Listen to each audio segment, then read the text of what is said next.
We can also write electron configurations for ions, and the electron configurations will help us explain why we see the ions that we do. So, stable ions often have noble gas configurations in terms of their electron configuration. So, if we look at magnesium, which has the electron configuration of neon and then 3s2, you know from just taking a look at the periodic table, I've asked you to know that magnesium likes to make a 2 plus charge. The reason that magnesium likes to make a 2 plus charge is if we were to take away the 2 electrons that are in the 3s, we would be left with magnesium 2 plus, which has the same electron configuration as neon. So it's a stable ion because of the stable electron configuration.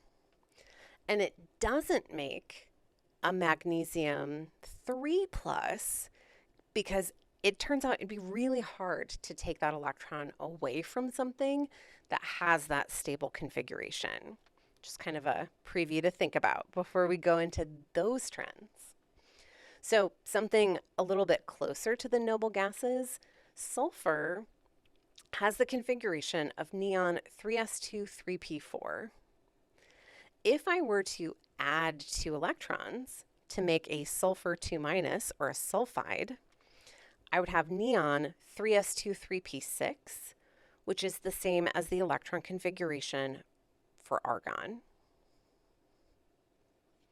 For all electrons and making cations and whatnot, I mean, we're specifically going to talk about cations. So anions, you're just adding electrons. For cations, when you take away electrons, the last ones to go in are the first ones removed. So when we made our magnesium 2 plus, the last electrons added were the ones that went into the 3s. Those were the ones that we removed. Right? We didn't try to take away a 2s electron or something along those lines. The exception, because of course there's an exception, is in transition metals. For a transition metal, you will always remove those s electrons before you remove the d electrons.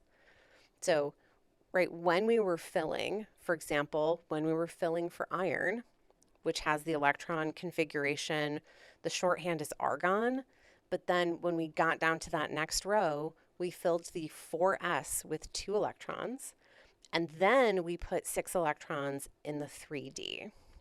So the last electrons put in were in the 3d. However, when I make a cation, I will take away the 4s first. So if I made an iron 2 plus, it would have the electron configuration of argon and then 3d6.